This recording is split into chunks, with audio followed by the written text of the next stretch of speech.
Hi guys, Marcy here, and if you ever wondered what's inside two of the beauty industry's top sponges, you're gonna find out today!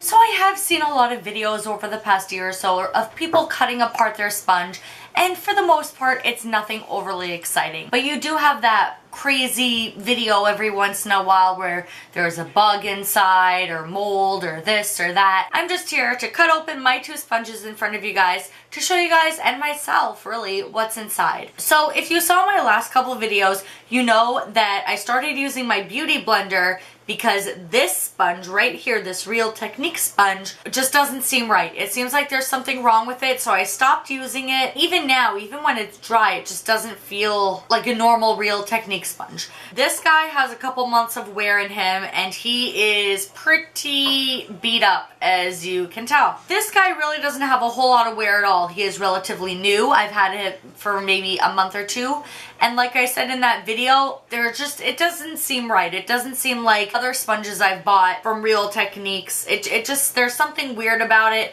so I haven't really used it a lot, and I just wanted to kind of come on here and cut these two suckers open, see the similarities, see the differences, and basically just see what's inside. I think I'm going to cut apart this Real Techniques Miracle Complexion sponge first. Aside from the BeautyBlender, this is probably the most popular sponge to use, just because a lot of people really love that it has this little flat slanted end to really get on your face, as well as having a tipped end, and the price is about a half of the BeautyBlender, if not more. I know you can get a 2-pack of these for like 10 or 11 bucks, and then one of them is only like $5 or $6 as opposed to the BeautyBlender's $20. I love these sponges for like over a year now. This is probably my 10th sponge or so. I had no problems with any other ones. It's just this one in particular. So I'm just going to take a little pair of craft scissors.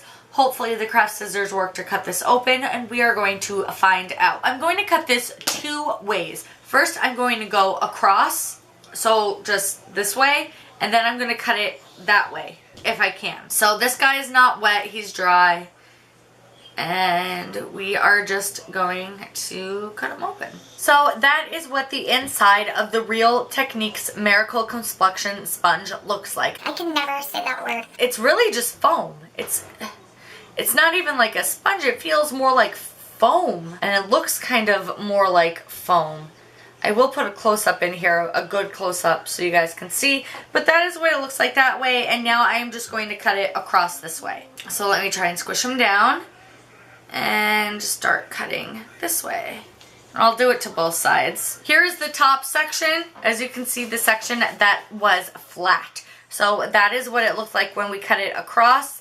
And then when you do it this way, that is what it looks like there. So nothing crazy going on inside. It really just seems like a kind of foam.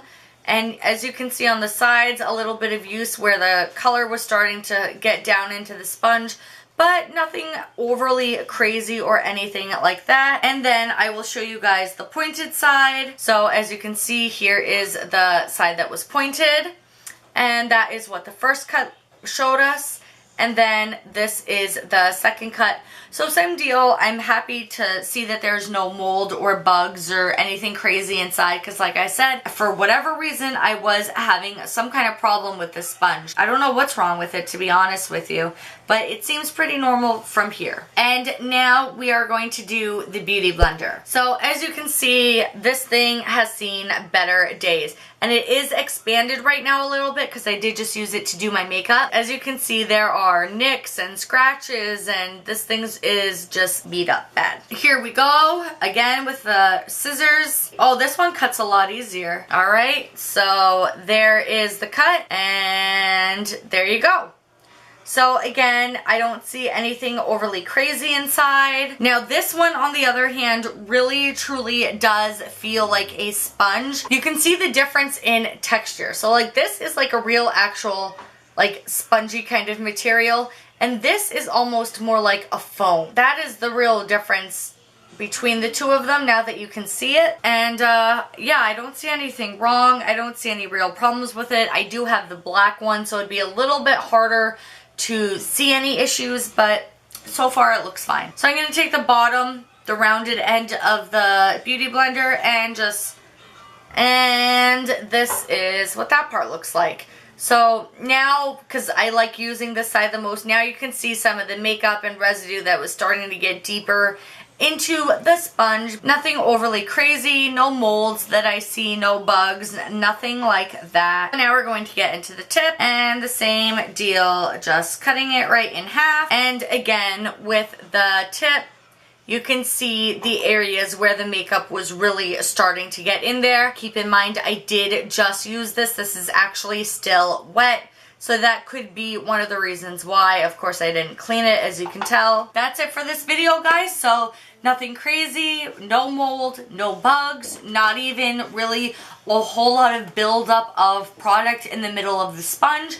Totally, totally normal, and that's how it should be, so I'm happy to actually report that. Any questions, comments, you guys know where to leave them down below. And as always, if you like what I bring to YouTube every week, you can always just like and hit that subscribe button. I love you guys, and I'll see you later.